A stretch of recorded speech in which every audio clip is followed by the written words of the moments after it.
Hello and welcome to Business 360. I'm Shireen Bhan. The top stories that we're tracking for you this evening: a sharp sell-off on Dalal-Street. The Sensex loses nearly 1,400 points and Nifty gives up over 350 points. All sectoral indices, barring media, end in the red. The numbers will be lower than what they've been charging us, and in some cases maybe substantially lower, but we sort of have a world obligation perhaps. But we're going to be very nice. Relatively speaking, we're going to be very kind. President Trump says he's settled on country-based reciprocal tariffs just a day ahead of the 2nd April deadline, but stops short of revealing the details. Trump claims India is going to drop tariffs substantially. The Indian government's sources tell us that the US is encouraged by the proposed tariff cuts and describe the trade negotiations as very positive. New Delhi is hoping for a temporary reprieve from the proposed reciprocal tariffs. MoTown ends FY25 on a high. M&M, TVS, Ashok Leyland, Royal Enfield sales exceed expectations in March. Maruti Suzuki meets estimates even as it lags behind competitors on sales growth. Vodafone Idea shares rally after the government converts dues into equity, taking government shareholding to 49%. Brokerages welcome another lifeline to the company but remain cautious on cash flow and AGR dues, which is still pending. The Supreme Court upholds Piramal Capital's resolution plan for the bankrupt Dewan Housing Finance, scraps the NCLAT order, which had termed it illegal. The Apex Court directs that any recoveries from fraudulent transactions must flow to the resolution applicant, which is Piramal Capital, and not to DHFL's creditors. ChatGPT-maker OpenAI is set to raise $40 billion, valuing the company at $300 billion. SoftBank alone invests $30 billion in what was the largest private tech funding deal on record. The Met Department warns of a heat wave, predicts above normal temperatures for most parts of India this summer, also warns of unseasonal rains and thunderstorms this week across Maharashtra and MP, which could damage crops. The Reserve Bank of India marks its 90th anniversary with President Murmu and cabinet ministers in attendance. RBI Governor Sanjay Malhotra says the next decade is crucial in shaping India's financial architecture. Well, let's start with the market action. A down day on the Dalal-Street, no other way to describe it. The Sensex lost nearly 1,400 points and the Nifty was down over 350 points after what was a broad-based sell-off. Mid-caps, bank stocks, everything down in the red today. 730-point cut there on the Nifty Bank. The mid-cap index losing 450 points. And, of course, a 1390-point cut there on the Sensex, 350 points lower on the Nifty. Except for media, everything else in the red. Surbi standing by to take us through the market action. Surbi, we were closed yesterday on account of Eid. We've opened and closed terribly today ahead of the tariff countdown. Is that what is spooking the markets? Well, it was a tariff-induced turbulent Tuesday, if I could call it that, alliterating on all the T's out there, thanks to Donald Trump. The market basically had to play catch-up. There was no escaping the Monday global mayhem. We thought we were shut for trade on Monday, so we could escape it. That wasn't the case. And the market actually ended close to the lows of the day. Today was an interesting session because the selling did not, see too many buyers. So basically, the dip was not getting bought. The Nifty and the Bank Nifty, they fell about 1.5%, falling more than the mid-cap index and ended, like I said, towards the lows of the day. What led the fall? Actually, all sectors, but largely IT and financials were very weak. Real estate stocks, particularly the ones that are based out of Maharashtra, they took it on the chin because the state has increased the ready reckoner rates. Let's talk about the major Nifty movers. And as you can see in the heat map, it's far more red than green. And it's cutting across sectoral lines. Of course, IT was weak. HCL Tech, Infosys, TCS, large stocks falling anywhere between 3.5%. Financials, HDFC Bank, ICICI Bank, Bajaj Finance, Shriram Finance. You can see it's not just banks, but even in large NBFCs, they were all down together. The big boys, the heavyweights, couldn't do much to support the Nifty. So whether it was L&T, Reliance, big names like Lever, all of them were on the downside. So where was the green on the Nifty? Well, in few places, IndusInd Bank had an interesting session. It was an outlier, up 5%. Trent found some takers because the company detailed its store expansion plan both for Zudio and Westside. The market liked that.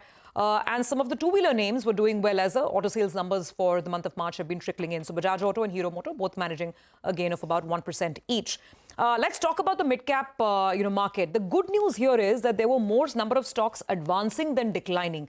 That's one. And like I said, the index was down just about 1%, doing better than the Nifty itself. Let's talk about the newsmakers. And Vodafone Idea, as one would expect, lots of action, high trading volumes on the stock, and finally up almost 18-19%. Indus Towers getting a leg up as well, 5-6% up there. HAL started the morning on a song with that big, huge, massive order, over 62,000 crores for the light combat aircraft, but finally it tapered down. And HBL Engineering, on the back of Govt orders, also did really well. Realty, as I said, was weak. So Godrej Properties, Oberoi Realty, Macrotech, Prestige 2%, 5% to 5%. Those are the kind of cuts that we're talking about. However, all was not lost. So while there were stocks on the way down, Info Edge, PB Fintech, some of these internet companies were seeing downside pressure. Lemon Tree, Restaurant Brand Asia, pretty heavy price and volume action on the upside on these stocks as well. So mid-cap, some still select stock picking going on. Finally, of course, we are awaiting clarity on the tariff issue. But beyond that, also looking out for the FPI flows once again very carefully, because Friday was a bit of a disappointment. We had a big FPI sell number on Friday, 4,350 odd crores. So investors will want to see if that was a one-off or whether that selling spree has resumed by foreign investors. Surbi, many thanks for joining us. Well, as Surbi was pointing out, the big global story that is impacting markets worldwide. US President Donald Trump will unveil reciprocal tariffs on the 2nd of April. Now, President Trump has said that he's settled on country-based reciprocal tariffs. However, he has stopped short of revealing the details. Speaking to reporters at the Oval Office, Trump also claimed that India will drop its tariff substantially. The US president was touting a flat 20% tariff on all imports into the US. But in the last few days, US trade officials have been signaling a tailored approach with different tariffs for different countries. You're going to see in 2 days, which is maybe tomorrow night or probably Wednesday, you're going to see. And they're reciprocal. So whatever they charge us, we charge them, but we're being nicer than they were. We have a lot of countries, friend and foe. I always say friend and foe, but the friend in many cases is worse than the foe. They took advantage of us. And we are going to be very nice by comparison to what they were. The numbers will be lower than what they've been charging us, and in some cases maybe substantially lower, but we sort of have a world obligation perhaps. But we're going to be very nice. Relatively speaking, we're going to be very kind. President Trump has offered another indication, an indication only, that the U.S. may not impose reciprocal tariffs on India, at least as heavily as contemplated earlier. Trump said at a press meeting at the White House on Monday that someone had just told him that India is going to be dropping its tariffs. Now, that could mean that India could be offering further concessions ahead of the big tariff announcement that is due on Wednesday, offering concessions right up to the last minute. Or it could mean that Trump had only just been briefed about India's intentions and plans. But either way, it would appear that the Indian move to drop tariffs beyond those lowered already is substantial enough to have moved beyond negotiations to take the shape of a proposal that has been presented to Trump. This follows, of course, the trade talks that have been held in Delhi through all of last week. President Trump made his remarks on India, and this was straight after remarking that the EU has dropped tariffs on cars to 2.5%, which would then make that level of tariffs more or less the same as the US tariffs on European cars. But going by Trump's remark, of course, it's not just India, but other major trading partners of the US that are making exceptional efforts and huge concessions really to the US in order to duck the worst of those threatened reciprocal tariffs. Trump, we know, had said earlier on board Air Force One on Sunday that the tariffs would not be applied to all countries. Trump said also that he would prefer a deal to the other options, which would not be pretty. A deal certainly is what India appears to have offered, and we will know Wednesday with what success. We say that if there were true reciprocal tariffs, the impact would be about $4 to $5 billion, or if say it was $8 billion, so it's like 0.1 to 0.2% of GDP. Now, for India, given that exports to the US are less than 2% of GDP, whatever be the impact, so if 2.5 goes to 10, it's 7.5% of 2%. Frankly, that's that's not what I would worry about the most. I know it will affect a certain set of companies a lot. I think if you just looked at the rate purely on the basis of product by product weighted average reciprocal tariffs, which is that if US matches sort of India's tariffs on each of the products, that effectively is about 11 percentage points of higher tariffs on India. But then I think we also have to keep in mind that the number could be a bit higher because of non-tariff measures like subsidies and import bans, and there are also kind of VAT. And so there is a lot of uncertainty whether the US does include VAT, does not include VAT.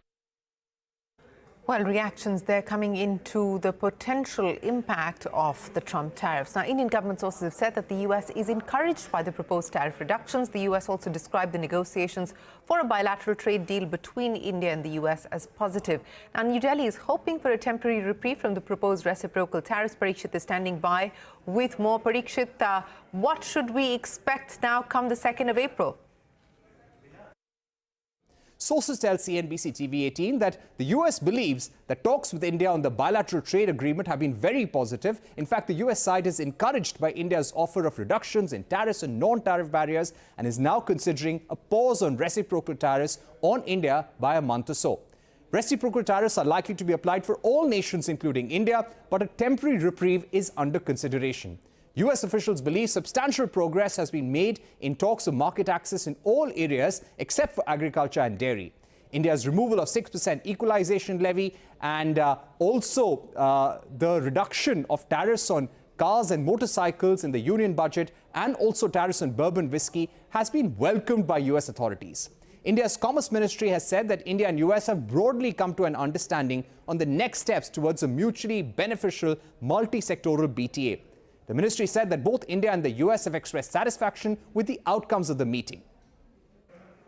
Parikshit, many thanks for joining us. Now, China, Japan and South Korea have agreed to boost regional trade amidst US President Trump's tariff threats. Now, this comes after the three countries held their first economic dialogue in 5 years. The three sides have agreed to strengthen supply chain cooperation and engage in more dialogue on export controls. Meanwhile, the European Union says it has a broad range of options to retaliate against Trump's reciprocal tariff strike. European Commissioner Ursula von der Leyen told the European Parliament that the EU is open to negotiations, but it will approach them from a position of strength. Von der Leyen said, and I quote, "We do not necessarily want to retaliate, but if it is necessary, we have a strong plan to do so, and we will use it." End of quote. There are also a number of unknowns contributing to the uncertainty around the imposition of tariffs. Prashant is here with more. Prashant, what are the unknown unknowns? Well, lots of them, right? I mean, the focus is squarely on those tariffs tomorrow. And why not? We've heard Trump talking about them nonstop.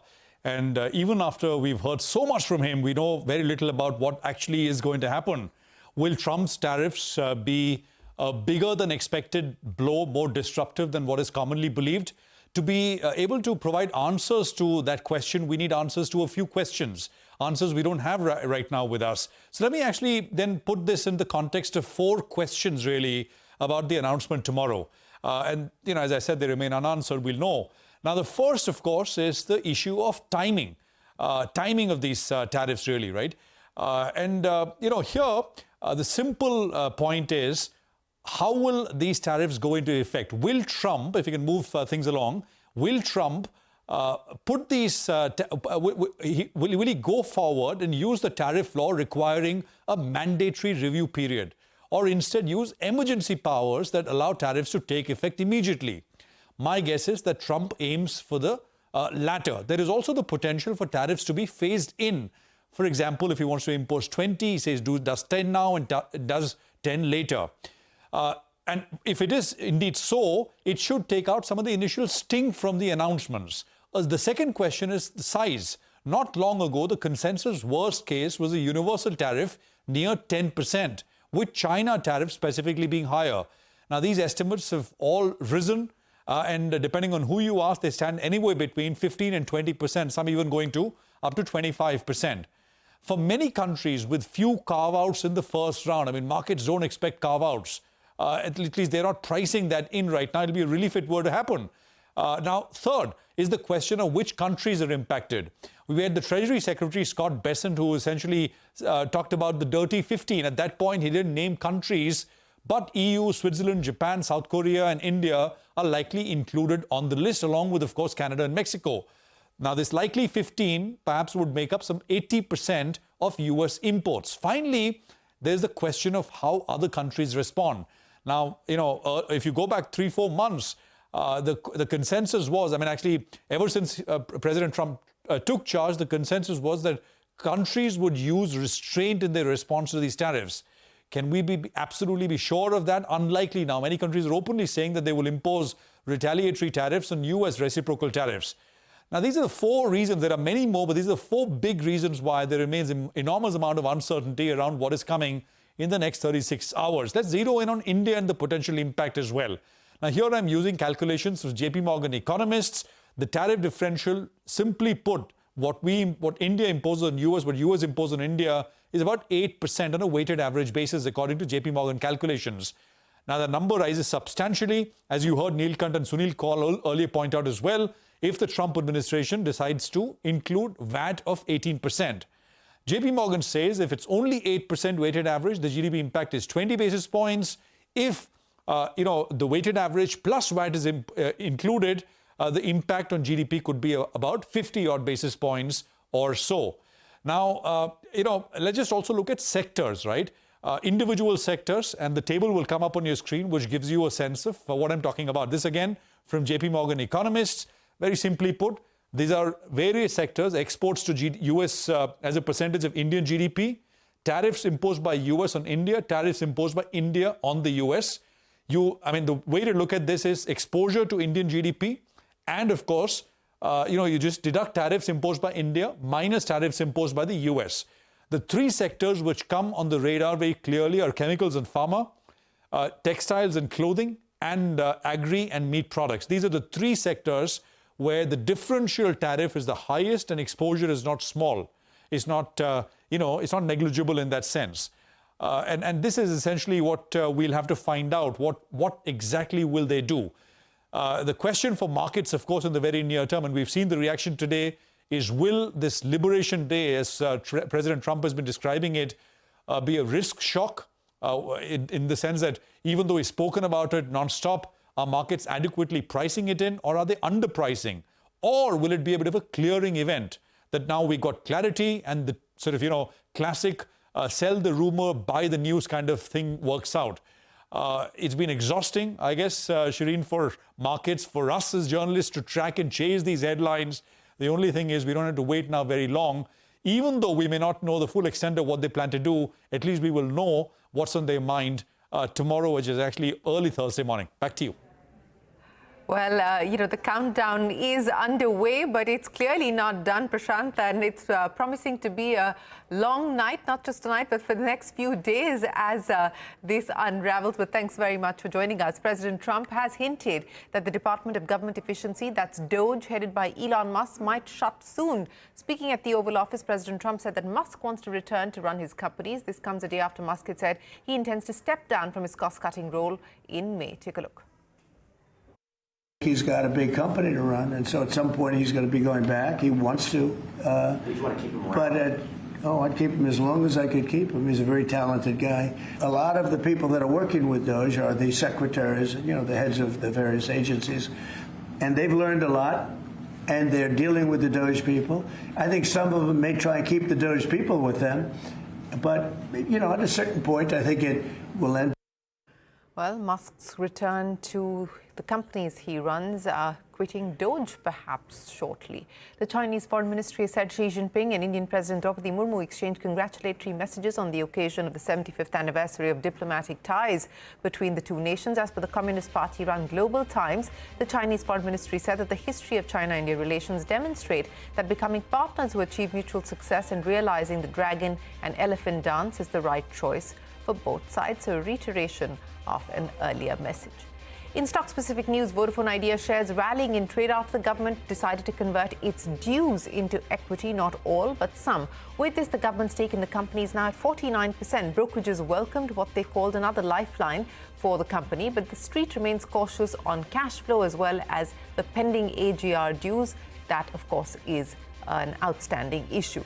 Real estate stocks under pressure after the Maharashtra government increased the ready reckoner rates. On average, the rates have gone up by 3.9% across the state. In Mumbai, the ready reckoner rates have been hiked by 3.4%. The Maharashtra government is expected to earn at least 10,000 crore rupees in this new financial year from stamp duty and registration charges.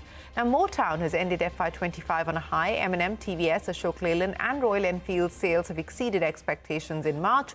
Maruti Suzuki met estimates despite lagging behind competition. Sudarshan is standing by with the MoTown report card. Sud. So the number of companies reporting sales better than estimates for the month of March is higher than the ones which have disappointed the state.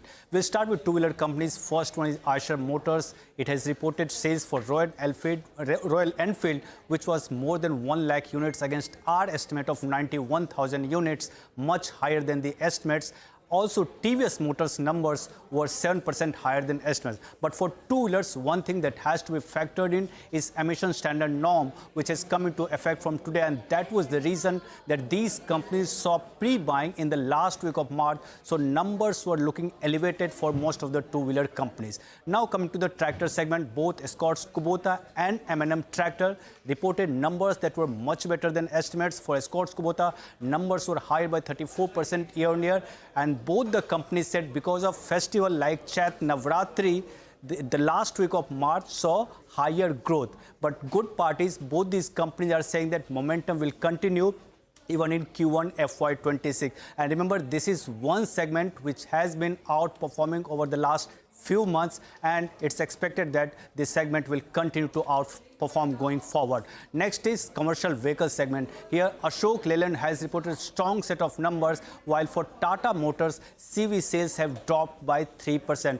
In the parallel, Ashok Leyland's M&HCV segment was higher by 15%. Last is passenger vehicle segment. Again, M&M continues to lead, and the reason is SUV performance, where for M&M, SUV growth was 23% against 6% growth for utility vehicle of Maruti, that is also called SUV, and for Tata Motors, passenger vehicle segment has seen a growth just of 3%, and that was dragged by electric vehicle, which was down by 21%. But overall, more positives than negatives for the month of March as far as auto sales are concerned.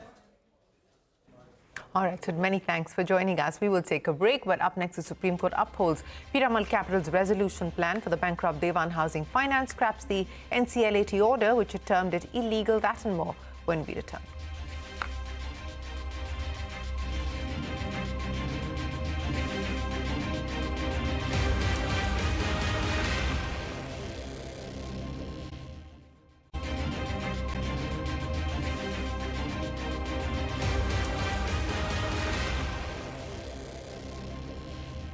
GST collections in FY25 have risen more than 9% compared to last year. The collections in March stood at 1.96 lakh crore rupees. This is nearly 10% higher year on year.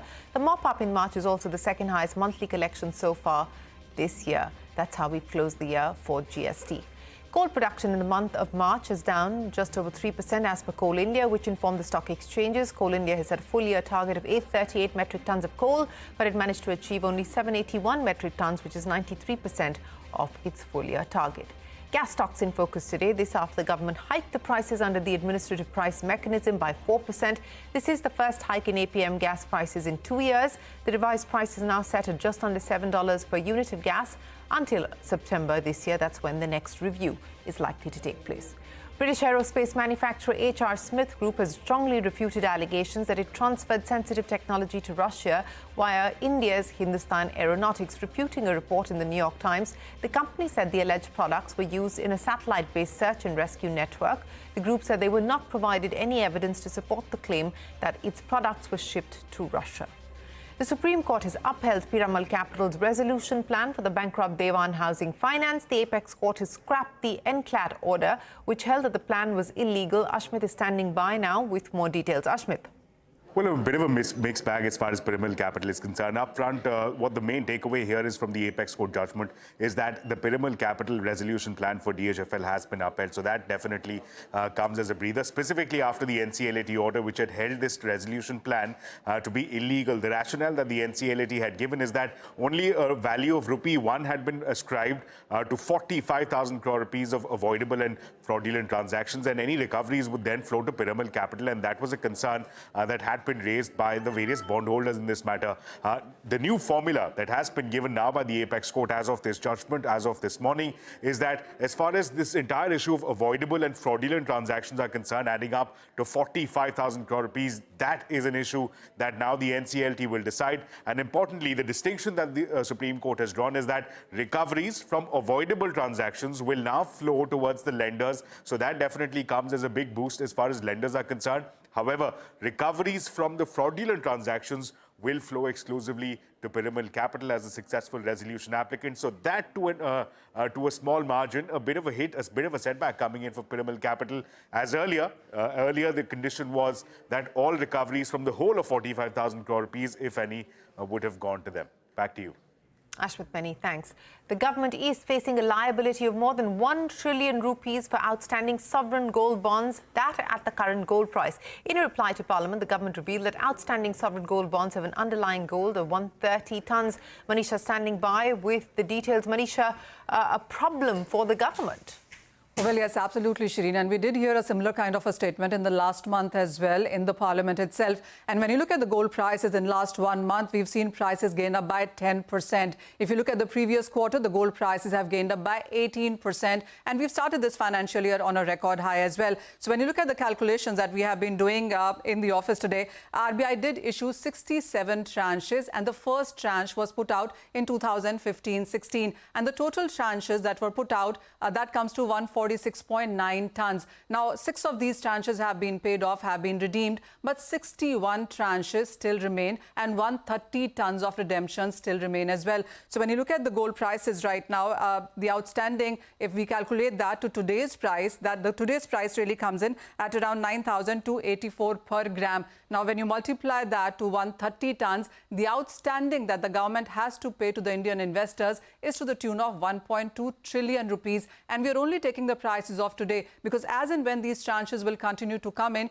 you will have to pay them as per the gold price that day. And with the way the gold prices have been moving higher, this number perhaps can go higher as well. Now, just to give you a sense that the last tranche that the government put out was in Feb 2024. So the last of the redemptions will come in 2032. So we still have those years left by, and the gold prices, the way they have been moving, you could be looking at higher prices as well. Another thing is that the government also is paying 2.5% to the investors as per their investment, and this is paid bi-yearly to them. So this is an added calculation as well. The finance minister in the parliament did say that they are maintaining a gold reserve fund where everything is accredited in time, but clearly this 1.2 trillion rupees that stands outstanding as of today is only going to grow going forward. All right, Manisha, appreciate you joining us. That's the latest there as far as the sovereign gold bond liability is concerned. With that, it is time for us to wrap up this edition of Business 360. Do stay tuned. The news will continue right here on CNBC-TV18. We're back in a moment with more.